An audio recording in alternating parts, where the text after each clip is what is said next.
Welcome to Swarnamrutha channel. Swarnamrutha ಚಾನೆಲ್ಗೆ ಸ್ವಾಗತ ಸುಸ್ವಾಗತ. ಇವತ್ತಿನ ರೆಸಿಪಿ ಒತ್ತುಕುಳುಂಬು. ಇದು ತಮಿಳುನಾಡಿನ ಅತ್ಯಂತ ಜನಪ್ರಿಯ ಮತ್ತು ವಿಶಿಷ್ಟವಾದ ಅಡುಗೆಯಾಗಿದೆ. ಇದು ಕೇವಲ ಒಂದು ಸಾರು ಅಥವಾ ಗೊಜ್ಜಲ್ಲ, ಬಾಯಲ್ಲಿ ನೀರೂರಿಸುವ ಹುಳಿ ಖಾರದ ಅದ್ಭುತ ಮಿಶ್ರಣ.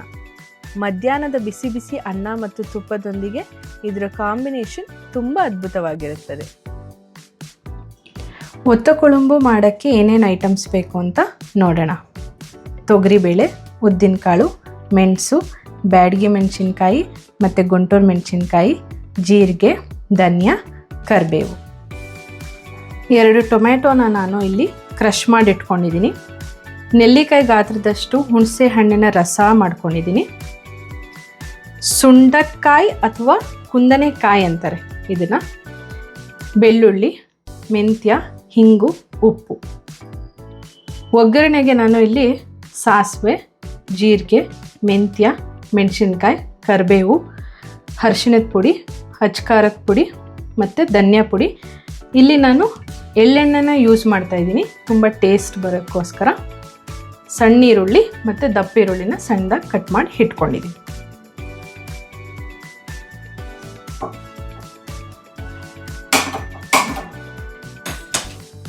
ಇವಾಗ ನಾನು ಸ್ಟವ್ ಹಚ್ಕೊಂಡು ಒಂದು ಪಾತ್ರೆನ ಇಟ್ಕೋತಾ ಇದ್ದೀನಿ.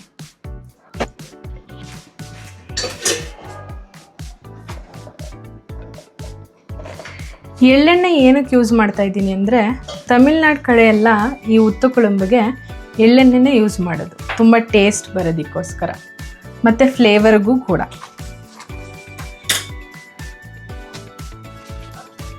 ಫಸ್ಟ್ ನಾನು ಹಿಂಗನ್ನ ಫ್ರೈ ಮಾಡಿ ಎತ್ತಿಟ್ಕೋತಾ ಇದ್ದೀನಿ. ಸ್ವಲ್ಪ ಎಣ್ಣೆ ಬಿಸಿ ಬಂದಮೇಲೆ ಹಿಂಗನ್ನ ನಾನು ಫ್ರೈ ಮಾಡಿಬಿಟ್ಟು ಎತ್ತಿಟ್ಕೋತೀನಿ.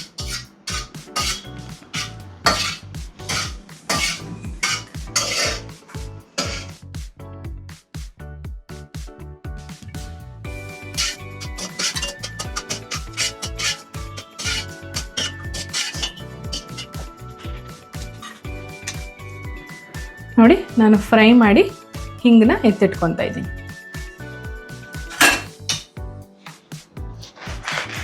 ಈಗ ನಾನು ತೊಗೊಂಡಿರೋ ಎಲ್ಲ ಐಟಮ್ಸ್ನು ಫ್ರೈ ಮಾಡ್ಕೊಳ್ಳೋದಕ್ಕೆ ಹಾಕೋತಾ ಇದ್ದೀನಿ.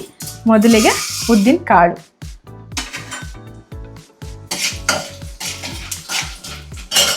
ಟೂ ಟೇಬಲ್ ಸ್ಪೂನ್ ಉದ್ದಿನ ಕಾಳು ತೊಗೊಂಡಿದ್ದೀನಿ. 2 ಟೇಬಲ್ ಸ್ಪೂನ್ ತೊಗರಿಬೇಳೆ ತೊಗೊಂಡಿದ್ದೀನಿ.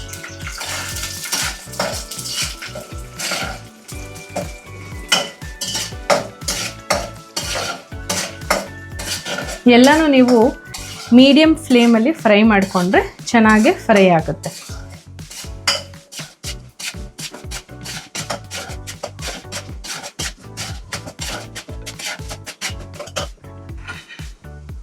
ನೆಕ್ಸ್ಟ್ ನಾನು ಧನಿಯಾ ಹಾಕೋತಾ ಇದ್ದೀನಿ. ಇದು ಕೂಡ 3 ಟೇಬಲ್ ಸ್ಪೂನ್.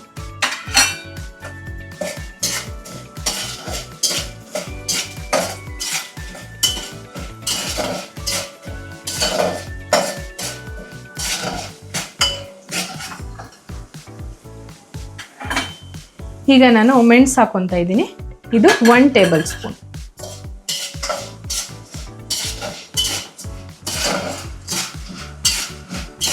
ಇದು ಫ್ರೈ ಮಾಡ್ತಾ ಮಾಡ್ತಾ ನಿಮಗೆ ಒಂದು ಅರೋಮಾ ಬರುತ್ತೆ, ತುಂಬಾ ಚೆನ್ನಾಗಿ ಬರ್ತಾ ಇರುತ್ತೆ ಸ್ಮೆಲ್ಲು.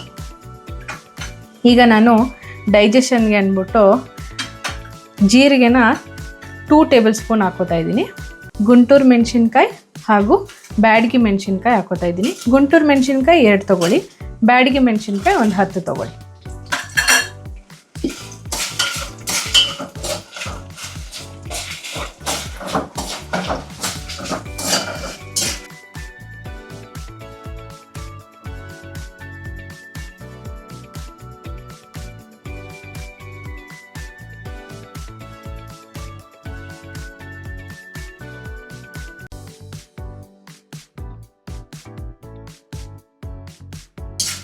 ಇಲ್ಲಿ ಖಾರಕ್ಕೆ ನಾನು ಮೆಣಸಿನ್ಕಾಯಿ ಮತ್ತು ಮೆಣಸು ಎರಡನ್ನೂ ತೊಗೊಂಡಿದ್ದೀನಿ, ಯಾಕಂದರೆ ಖಾರ ಬ್ಯಾಲೆನ್ಸ್ ಆಗಲಿ ಅಂತ. ಇದು ಗಟ್ ಹೆಲ್ತ್ಗೆ ಒಳ್ಳೆಯದು ಮತ್ತು ಡೈಜೆಷನ್ಗೂ ತುಂಬ ಒಳ್ಳೆಯದು. ಇವಾಗ ನಾನು ಕರಿಬೇವನ್ನ ಹಾಕ್ಕೊತಾ ಇದ್ದೀನಿ.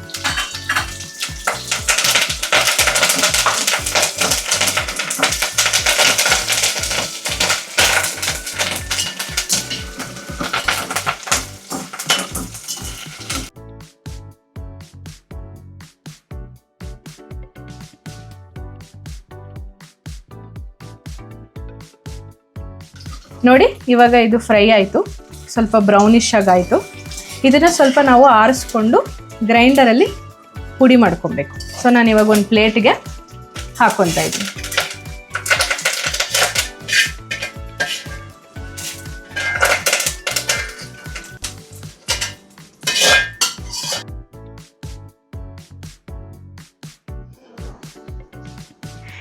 ಈ ಥರ ಎಲ್ಲ ಇಂಗ್ರೀಡಿಯೆಂಟ್ಸ್ನು ನೀವು ಫ್ರೈ ಮಾಡಿ ಎತ್ತಿಟ್ಕೊಂಡು ಪುಡಿ ಮಾಡಿಕೊಂಡು ಎಷ್ಟು ದಿವಸ ಬೇಕಾದರೂ ಇಟ್ಕೋಬೋದು. ಯಾವಾಗ ನಿಮಗೆ ಈ ರೆಸಿಪಿ ಮಾಡ್ಕೋಬೇಕು ಅನಿಸುತ್ತೆ ಆವಾಗ ಆ ಪುಡಿನ ಇನ್ಸ್ಟೆಂಟಾಗಿ ಯೂಸ್ ಮಾಡ್ಕೋಬೋದು. ಈಗ ನಾನು ಅದೇ ಬಾಣಲಿಗೆ ಮಿಕ್ಕಿತ್ತಲ್ಲ ಎಳ್ಳೆಣ್ಣೆ ಅದನ್ನು ಹಾಕೋತಾ ಇದ್ದೀನಿ. ಈಗ ಒಗ್ಗರಣೆ ಮಾಡ್ಕೊಳ್ಳೋಣ. ಮೊದಲಿಗೆ ಸಾಸಿವೆ, ಜೀರಿಗೆ, ಮೆಂತ್ಯ,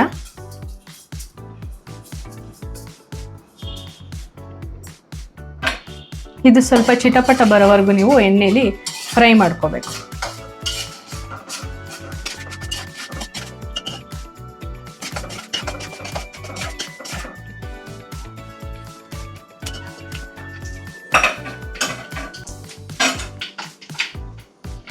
ನೋಡಿದ್ರ ಈಗ ಚಿಟಪಟ ಅಂತ ಇದೆ. ಇವಾಗ ಮೆಣಸಿನ್ಕಾಯಿ ಹಾಕೋಬೇಕು ನೀವು.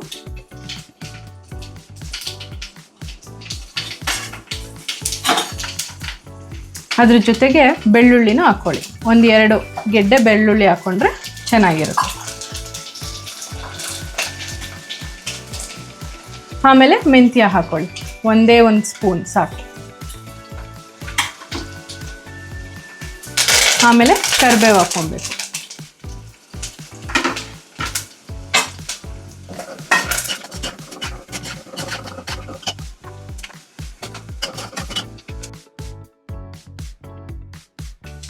ಈಗ ನಾನು ಸಣ್ಣ ಈರುಳ್ಳಿನ ಮಾತ್ರ ಫಸ್ಟ್ ಹಾಕ್ಕೊತಾ ಇದ್ದೀನಿ.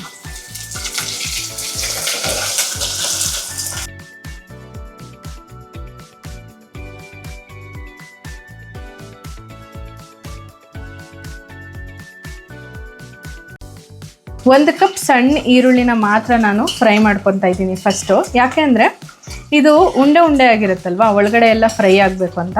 ಅದೇ ದಪ್ಪ ಈರುಳ್ಳಿ ಆಲ್ರೆಡಿ ಕಟ್ ಮಾಡಿ ಇಟ್ಕೊಂಡಿದ್ದೀನಲ್ಲ, ಅದನ್ನು ಇದು ಫ್ರೈ ಆದಮೇಲೆ ಹಾಕೊಬೇಕು.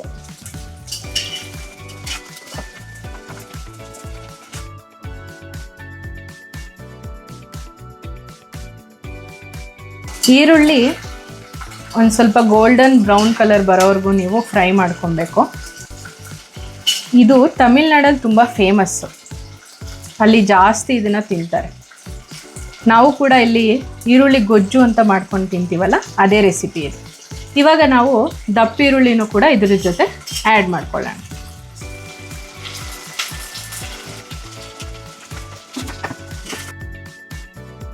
ನಾನಿಲ್ಲಿ 1 ಕಪ್ಪು ಸಣ್ಣ ಈರುಳ್ಳಿ ತೊಗೊಂಡಿದ್ದೆ ಅಲ್ವಾ, ಅದ್ರ ಜೊತೆಗೆ 2 ದಪ್ಪ ಈರುಳ್ಳಿನ ಕಟ್ ಮಾಡಿ ಹಾಕ್ಕೊಂಡಿದ್ದೀನಿ.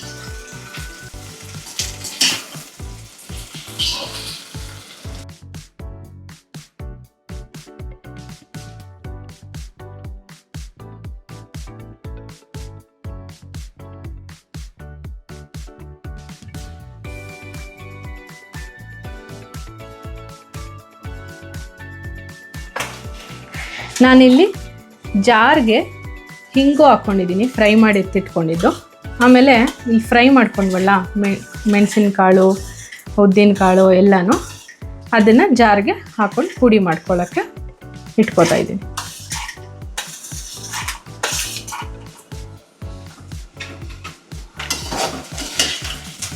ಇವಾಗ ಈರುಳ್ಳಿ ನೋಡಿ ಎಷ್ಟು ಚೆನ್ನಾಗಿ ಫ್ರೈ ಆಗಿದೆ.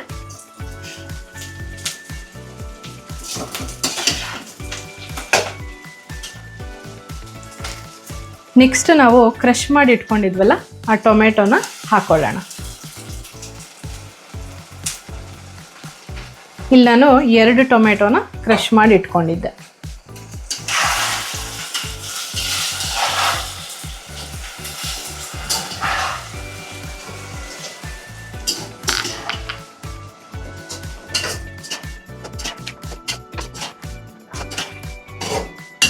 ಈರುಳ್ಳಿ ಮತ್ತು ಟೊಮೆಟೊ ಚೆನ್ನಾಗಿ ಮಿಕ್ಸ್ ಆಗೋವರೆಗೂ ತಿರುಗಿಸ್ಕೋಬೇಕು ನೀವು.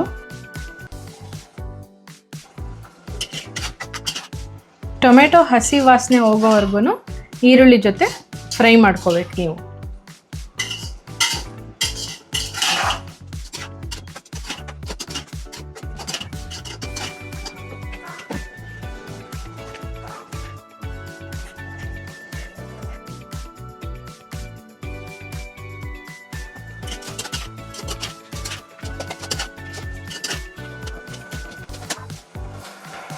ಇವಾಗ ಟೊಮೆಟೊ ಹಸಿ ವಾಸನೆ ಹೋಗಿ ಚೆನ್ನಾಗಿ ಮಿಕ್ಸ್ ಆಗಿದೆ. ಈಗ ನಾನು 1 ಸ್ಪೂನು ಅಚ್ಕಾರದ ಪುಡಿ ಇಟ್ಕೊಂಡಿದ್ನಲ್ಲ ಅದನ್ನು ಹಾಕ್ಕೊತಾ ಇದ್ದೀನಿ.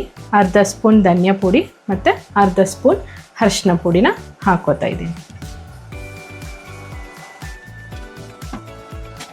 ಈ ಸ್ಪೈಸಸ್ನೆಲ್ಲ ಹಾಕೊಂಡ್ಮೇಲೆ ನಾವು ಚೆನ್ನಾಗಿ ಇದನ್ನು ಸ್ಟಿರ್ ಮಾಡ್ಕೊಬೇಕು ಸಾಲ್ಟ್ ಜೊತೆಗೆ.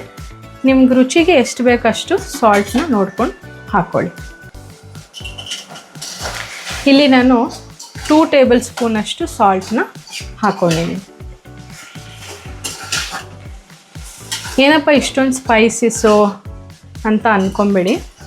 ಸ್ಪೈಸಸ್ ಇರೋದ್ರಿಂದನೇ ನಮಗೆ ತುಂಬಾ ಹೆಲ್ತ್ ಬೆನಿಫಿಟ್ಸ್ ಇದೆ ಮತ್ತು ಇಮ್ಯುನಿಟಿನೂ ಬಿಲ್ಡ್ ಮಾಡುತ್ತೆ.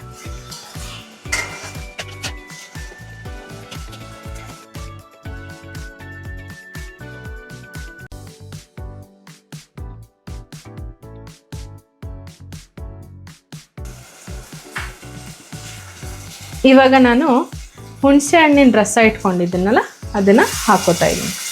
ಸೊ ನಾನಿಲ್ಲಿ ತೊಗೊಂಡಿರೋ ಪಾತ್ರೆ ನೀವು ಗಮನಿಸಿದ್ರೆ ಇದು ಹಿತ್ತಾಳೆ ಪಾತ್ರೆ, ಕಳೆ ಹಾಕಿರೋದು.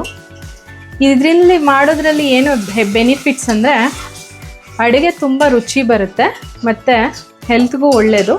ನೀವು ಎಷ್ಟೊತ್ತು ಈ ಅಡುಗೆನ ಈ ಪಾತ್ರೆಯಲ್ಲಿಟ್ಟರು ಬಿಸಿ ಬಿಸಿಯಾಗೇ ಇರುತ್ತೆ, ಟೇಸ್ಟಿಯಾಗೂ ಇರುತ್ತೆ.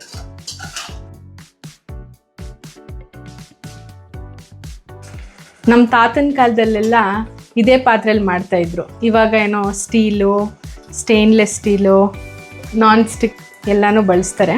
ಸೊ ನೀವು ಕೂಡ ಹಿತ್ತಾಳೆ ಪಾತ್ರೆಯಲ್ಲಿ ಟ್ರೈ ಮಾಡಿ ಯಾವಾಗಾದರೂ. ಇವಾಗ ಈ ಟೈಮಲ್ಲಿ ಕೆಲವರು ಬೆಲ್ಲನೂ ಹಾಕ್ಕೊತಾರೆ, ಹುಳಿ ಖಾರ ಎಲ್ಲ ಬೈಂಡ್ ಆಗಲಿ ಅನ್ನೋದಕ್ಕೋಸ್ಕರ. ನಾನಿಲ್ಲಿ ಹಾಕೋತಾ ಇಲ್ಲ. ಸೊ ಇವಾಗ ನೀವು ಒಂದು ಅರ್ಧ ಗ್ಲಾಸು ನೀರನ್ನು ಕೂಡ ಇದಕ್ಕೆ ಸೇರಿಸ್ಕೊಬೋದು.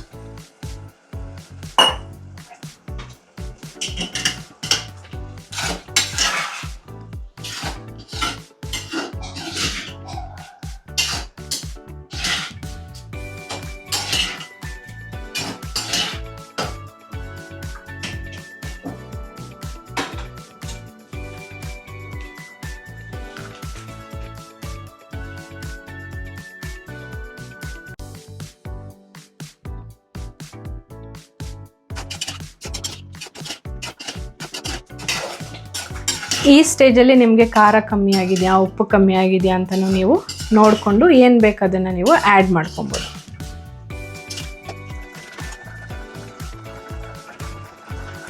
ನೋಡಿ, ನಾನು ಆವಾಗಲೇ ರುಬ್ಬಕ್ಕೆ ಎತ್ಕೊಂಡು ಹೋಗಿದ್ನಲ್ಲ ಅದನ್ನೆಲ್ಲ ರುಬ್ಕೊಂಡು ಈ ಥರ ಪುಡಿ ಮಾಡ್ಕೊಂಡು ತೊಗೊಂಬಂದಿದ್ದೀನಿ. ಬಿಸಿಯಾಗಿರೋದ್ರಿಂದ ಇದು ಗಟ್ಟಿ ಗಟ್ಟಿಯಾಗಿ ಕಾಣಿಸ್ತಾ ಇದೆ. ಒಣಗಿದ ಮೇಲೆ ಇದು ಪುಡಿ ಪುಡಿ ಆಗುತ್ತೆ. ನಾನಿವಾಗ ಎಲ್ಲ ಪುಡಿ ಏನು ಮಾಡ್ಕೊಂಡಿದ್ದೆ ಅದನ್ನು ಈವನ್ನಾಗೆ ಹಾಕೋತಾ ಇದ್ದೀನಿ.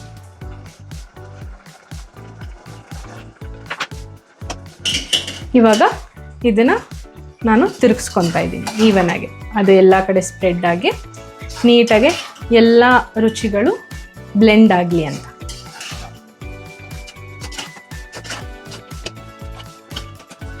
ನಿಮಗೆ ಇದೇನಾದರೂ ಗಟ್ಟಿ ಆಯಿತು ಅಂತ ಅನಿಸಿದ್ರೆ ಒಂದು ಸ್ವಲ್ಪ ನೀರನ್ನು ಆ್ಯಡ್ ಮಾಡ್ಕೊಬೋದು. ಇದೊಂಥರ ಸೆಮಿ ಲಿಕ್ವಿಡ್ ಆಗು ಮಾಡ್ಕೋಬೋದು, ನೀವು ಸಾಲಿಡ್ ಆಗು ಮಾಡ್ಕೋಬೋದು. ಇಲ್ಲಪ್ಪ ನಮಗೆ ಸಾಂಬಾರು ಥರ ಬೇಕು ಅಂದರೆ ಲಿಕ್ವಿಡ್ ಥರನೂ ಎಂಟೈರಾಗೆ ಮಾಡಿಕೊಂಡು ನಿಮ್ಗೆ ಯಾವ ರೀತಿ ಬೇಕೋ ಆ ರೀತಿ ಮಾಡ್ಕೊಂಡು ತಿನ್ಬೋದು.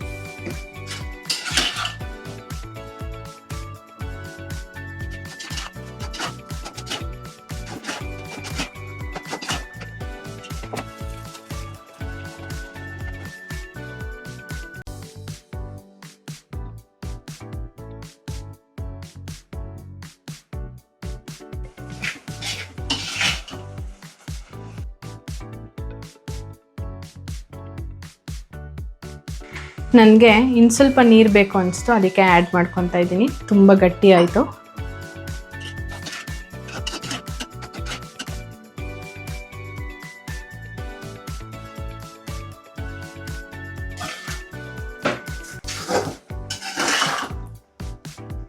ಇದನ್ನು ನೀವು ಒಂದು 5 ಮಿನಿಟ್ಸು ಈ ಥರ ಬೇಯಿಸ್ಕೊಬೇಕು. ಯಾಕಂದರೆ ಮಸಾಲೆನ ನಾವು ರುಬ್ಕೊಂಡು ಹಾಕಿದ್ವಲ್ಲ ಅದು ಈರುಳ್ಳಿಗೆ ಅಂಟ್ಕೊಬೇಕು. ಎಲ್ಲನೂ ಬ್ಲೆಂಡ್ ಆಗಿ ಒಂದು ಗೊಜ್ಜು ಥರ ಅದು ಪ್ರಿಪೇರ್ ಆಗಬೇಕು.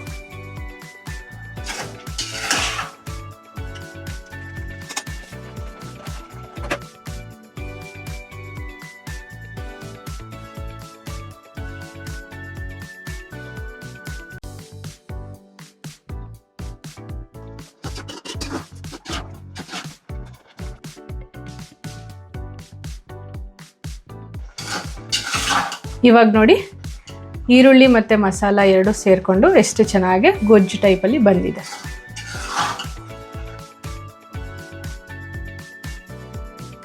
ಈ ಕನ್ಸಿಸ್ಟೆನ್ಸಿ ಬಂದಿದ ತಕ್ಷಣ ನೀವು ಇದನ್ನು ಇಳಿಸ್ಕೊಂಡ್ಬಿಟ್ಟು ಒಗ್ಗರಣೆ ಹಾಕ್ಕೊಂಡ್ರೆ ಈ ಡಿಶ್ ರೆಡಿಯಾಗಿದೆ ಅಂತ.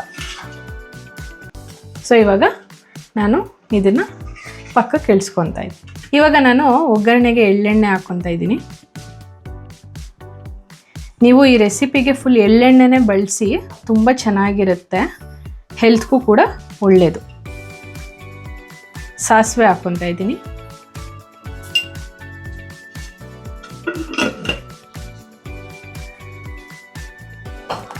ಸಾಸಿವೆ ಚಿಟಪಟ ಅಂತ ಬರೋವರೆಗೂ ನೀವು ಅದನ್ನು ಒಲೆ ಮೇಲೆ ಇಟ್ಕೊಬೇಕು.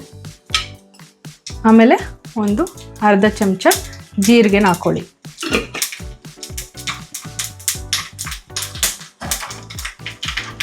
ಈ ರೆಸಿಪಿಗೆ ಮೇನ್ ಇಂಗ್ರೀಡಿಯೆಂಟೇ ಇದು.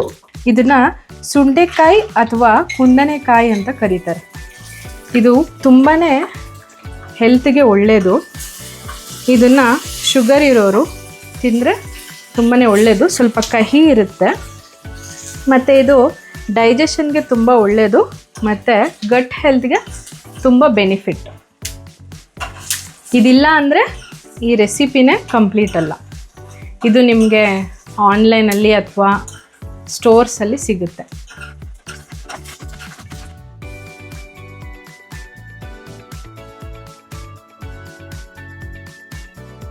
ನೋಡಿ, ಈ ಒಗ್ಗರಣೆ ರೆಡಿಯಾಗಿದೆ.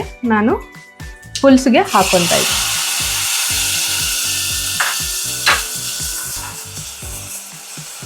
ಈ ಸುಂಡಕಾಯಿ ಎಳ್ಳೆಣ್ಣೆ ತುಂಬಾ ಐರನ್ ಕಂಟೆಂಟ್ ಇರುವಂಥ ಐಟಮ್ಸ್. ಇವಾಗೆಲ್ಲ ಐರನ್ ಡೆಫಿಷಿಯನ್ಸಿ, ಎನೆಮಿಕ್ ಅಂತ ಇರ್ತಾರೆ. ಸೊ ನಾವು ಡೈಲಿ ರೊಟೀನಲ್ಲಿ ಈ ಗೊಜ್ಜನ್ನು ಆ್ಯಡ್ ಮಾಡಿಕೊಂಡ್ರೆ ನಮ್ಮ ಹೆಲ್ತ್ಗೂ ಒಳ್ಳೆಯದು. ಯಾವಾಗಲೂ ನಾವು ಔಟ್ಸೈಡ್ ಫುಡ್ ತಿನ್ನೋ ಬದಲು ಈ ಥರ ಮನೇಲೂ ಕೂಡ ಮಾಡ್ಕೊಂಡು ತಿನ್ಬೋದು. ನೋಡಿ ಎಷ್ಟು ಚೆನ್ನಾಗಿ ಬಂದಿದೆ, ಘಮ ಘಮ ಅಂತ ಇದೆ. ತುಂಬಾ ಒಳ್ಳೆ ಅರೋಮ ಬಂದಿದೆ. ಸೊ ಇವಾಗ ಈ ಗೊಜ್ಜನ್ನ ನಾವು ರೈಸ್ ಜೊತೆ, ಕೆಲವರು ಚಪಾತಿ ಜೊತೆ, ದೋಸೆ ಜೊತೆನೂ ತಿಂತಾರೆ. ರೈಸ್ ಜೊತೆ ತಿಂದರೆ ತುಂಬಾ ಟೇಸ್ಟಿಯಾಗಿರುತ್ತೆ.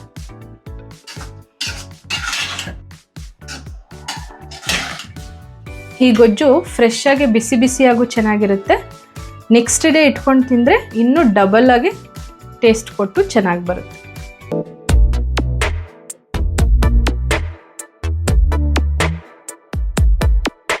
ಈ ಜನುಮವೇ ದೊರಕಿದೆ ರುಚಿ ಸವಿಯಲು.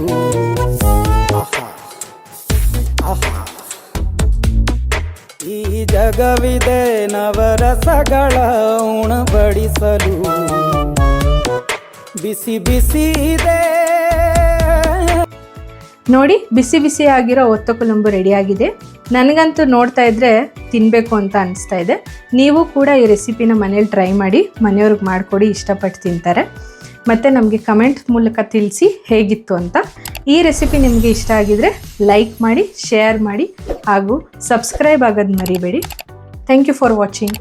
ಮತ್ತೆ ಇನ್ನೊಂದು ವಿಡಿಯೋ ಜೊತೆ ಮತ್ತೆ ಬರ್ತೀನಿ.